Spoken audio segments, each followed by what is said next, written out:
Disclaimer: this video is going to be full of technical information, system specifications, and other stuff that the average user doesn't give a damn about.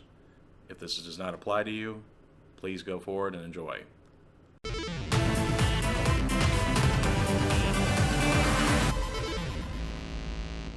Today we're going to talk about my build. This is the first computer that I've built completely from new parts, not as a Franken machine or some garbage like that. I'm very proud of it, and I'm very proud to report that other than replacing the video card and one of the hard drives, it's been going for 5 years strong and is still a rock solid gaming machine and general productivity machine. I enjoy it immensely. I've enjoyed using it immensely, and I'll cover everything that I've done with it and just tell you all about it. So like I said, this computer is ancient by PC standards. PC Master Race would have you believe that any computer that's over 2 years old is due for an upgrade. This one's been going for 5, and besides a couple of, one big upgrade and one small upgrade, it has just been rock solid. I've not had any problems with it. The methodology of purchasing the parts on this computer was, I got the very best hardware that I could from the previous year. The build was done early 2011, and the parts were, state-of-the-art, top-of-the-line type of things in 2010, and that resulted in some very steep savings as far as I could tell, and let me build a lot more computer than I would have otherwise been able to. So let's go into the parts list to tell you all about it. So the heart of this build is the AMD 6-core Phenom 2 1090T. This processor is, again, a 6-core processor that I chose for the purposes of being able to do virtual machines. My thought process at the time was I was just getting into IT at that point, and I was learning how to deal with workstations and servers and so forth. So I was able to use this to leverage the ability to have multiple computers running in the same box just for the sake of testing. I didn't really need like separate computers for the job. I just needed an approximation of one for trying this thing out with Active Directory or this thing out with Microsoft Exchange, fill in the blank. So it does that job admirably. I've run 4 virtual machines simultaneously on this box without any lag on the main operating system, meaning I could let those things run, do whatever they're doing, minimize the virtual box, and then go do something else with the computer without any difficulty.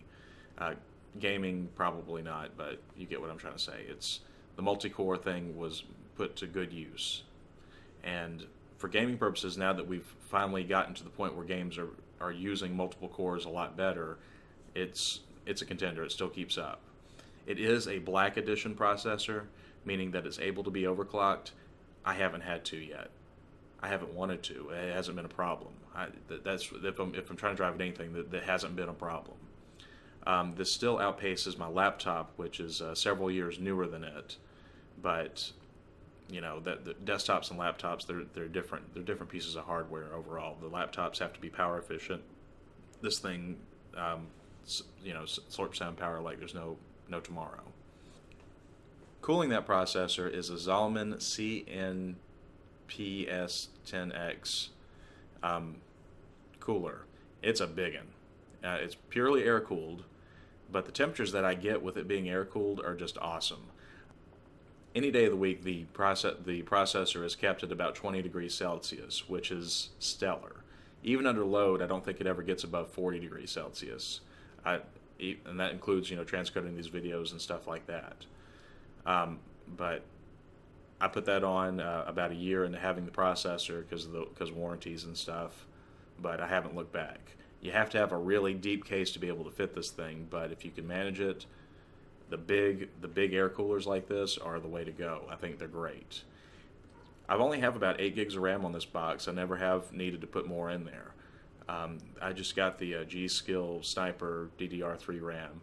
You'll see it up on the screen. I don't remember the specs on it, but this thing is just 8 gigs of RAM. I just went with what was affordable and looked good with the consistency of the case. It's got little heat sinks on it that just kind of fit the black theme a little bit. The motherboard is a Gigabyte GA870A UD3 motherboard. I chose this. Unfortunately, this is one of those places where I tried to skimp a little bit, and I think long term I've paid for it. It is a very fully featured motherboard. This was right when USB 3 was coming out, and it does have two USB 3 ports on the back of the case. Unfortunately, it doesn't have one of those headers on the board to be able to hook up front USB 3 ports, which I miss dearly. Unfortunately, to get that functionality, to buy a replacement card would be like $50 or $60. The board itself was only was $200 when I bought it. Is that right? I remember that being cheaper, but the board itself was about $200 when I bought it. The other limitation on the board is that it has two PCI Express slots, but cannot do AMD's Crossfire or SLI. I'm regretting that decision at this point, but when I was doing this build, SLI was frankly out of the question. I had no concept of a notion of ever doing anything like that. The video card that I had originally was a Radeon 6850, and it was an absolute champ. Again, I just used its stock air cooler, and it ran very quiet. It was very powerful for its price, which was about $170, and it took me into 2014 easily, no problem. I used that card straight up until then. Moving forward with that, though, I did start buying video cards secondhand from a friend that likes to buy the top-of-the-line hardware, and the secondhand cards worked out very well overall. They weren't without their issues, but I'm going to chalk that up to the manufacturer / AMD as far as quality of the cards. But they did work for me. They did work for their time. And I was able to use them successfully for a couple of years after that.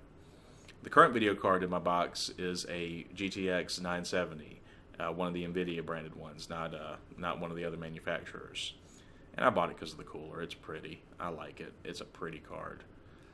That has been the single biggest expenditure I've made on this rig since this only upgrade I've had to really make to it.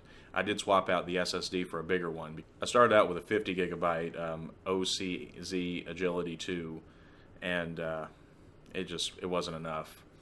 But I am one of those people that does use an SSD for their main drive, their boot disk, and then I have a big storage drive right behind it. The current one in there's 1.5 terabytes. The original build came with, I bought a terabyte drive for it, but that's been repurposed into something else at this point. So hard drive upgrades I don't really qualify too much, especially going from SSD to SSD. That's not that much of an upgrade. It was more of a storage space increase than anything else. But those two upgrades are the big things that I did with the box. Speaking of the box, I got the Antec 100 CPU case. It is it's pretty bare bones. It's a $50 case, but it had everything that I wanted. My computer primarily sits on the floor. I've pulled it up on the desk for filming purposes, but normally it sits on the floor next to me and is, quiet and good. But the features that I wanted with this case were, I wanted all the buttons and slots to be up as high as possible on the case. And in this case, they are. They're great. I have 4 USB 2 ports up top, headphone jacks, power button, and so forth. One of the things I like about this case in particular is the power supply is at the bottom of the case, which makes it less top heavy. This also helps with getting the processor up closer to the top of the case, where it's easier to get cooling, get air in and out of the case, I feel. Speaking of which, I have about 4 fans in the case, and it's pretty quiet. You really can't see this too well, but just to give you an idea, the microphone is sitting directly in front of the intake fans for the case. And, the Blue Yeti is very good at isolating noise, but, that's really pushing credibility, in my opinion. I would say that it runs pretty quiet. The motherboard doesn't have enough headers to handle all those fan things, so I do have a fan controller installed on it, and it's just a very basic manual knob-controlled thing. I'm a set-it-and-forget-it type of person, so once they're all set up, I'm good, and I don't mess with it anymore. But overall, the computer is exceedingly quiet for all those fans. And that's largely due to me controlling the speed of it with the fan controller. I mean, the processor being at 20 Celsius and the video card being at 30 Celsius at idle is great. Under load, of course, the video card gets a lot hotter, but its fan is able to take care of keeping it cool enough to function.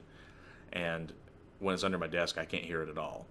Probably the noisiest fan I have in the whole case is the one sitting on the CPU fan, sitting on the CPU cooler. But I'm content to leave that as is. Again, when it's under the desk, I can't hear it, and that was my most important criteria, was that I wanted the computer to be very quiet. Now, I haven't gone with like noise dampening foam or anything like that. I've just used it as is, and it's been great. The power supply for this rig is a Cooler Master Silent Pro M600. 600 watt modular power supply, meaning that besides the main motherboard cable, all the other cables are removable. This is great for being able to keep things organized and tidy in there to the best of my ability. The CD drive is just a very standard DVD burner type of drive with a light scribe. I just went cheap on it. I think it was about a $30 burner, nothing special at all. I've gotten a ton of use out of it over the years. I have done even a few light scribe things, which is, it's kind of a, gee whiz technology, but I've had a lot of fun with it over the years. I think it's been fun.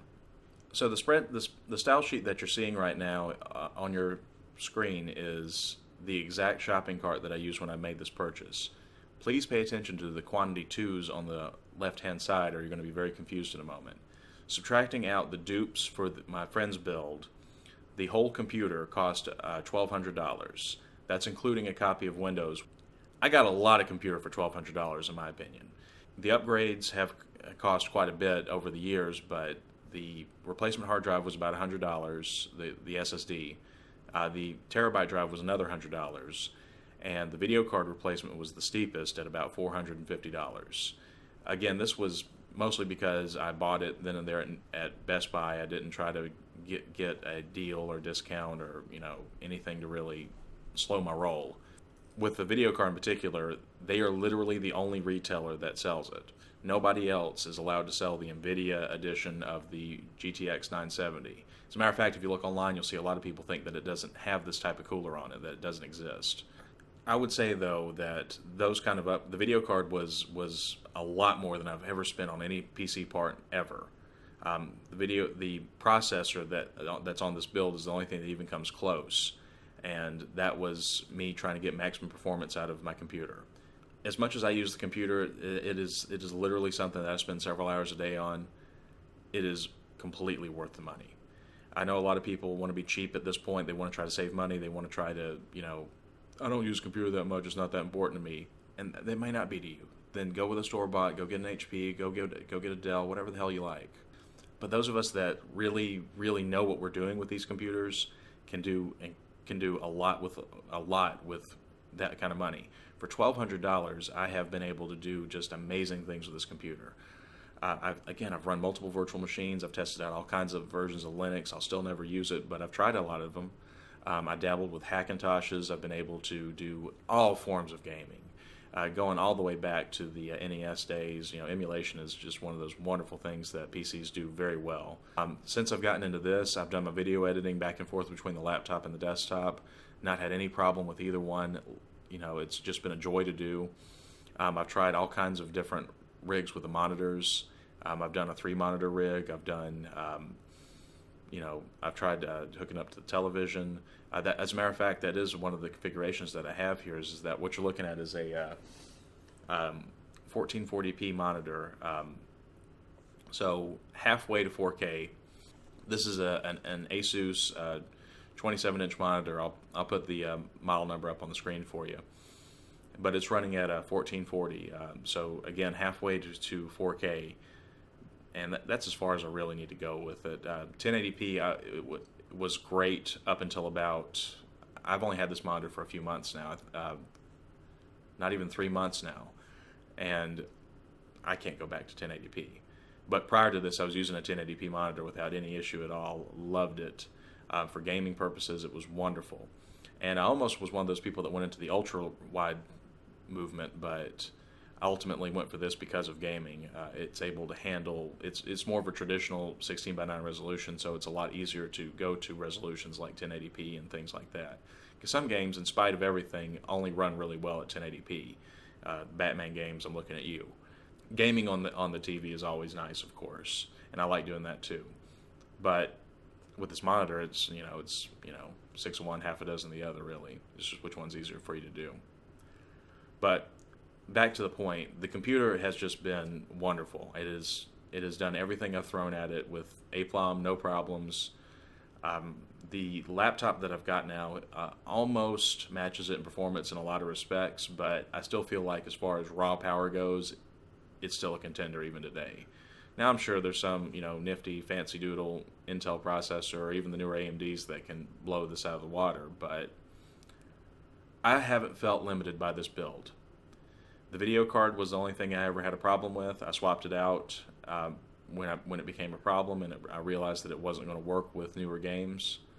Other than that, I mean, it's worked. It's just worked. I built it. It works. It stays together. It works, and that's it. It works. I've had problems here and there. Who doesn't? Especially anybody that's ever built their own computer will tell you that it's not just going to be magic and suddenly work. But it's been great. I transitioned to Windows 10 without any issue. Haven't even done a clean install. I just upgraded straight from Windows 7 to Windows 10, no problems. I think I've had to install 2 programs because they didn't act right after the redo, but that's nothing. That's easy. All right, I've rambled. I've gone on long enough with this. I love this build. I think it's great. I did forget to mention that there is a multi-card reader that I added to it, which does have USB 3 ports, but I don't have the header plug to be able to use those. But as a memory card reader, it's been great. It just plugs into one of the USB headers, and it's fine. I did put in a little drawer, which I like a lot. The little drawer is kind of handy for getting rid of little knickknacks, bric-a-brac that kind of clutter up a desk. All right, that's enough rambling about that. That's my build. I hope there's something here that you liked. Be more than happy to talk about these things. Leave a comment if you want to, like, dislike, whatever. Thank you very much for watching.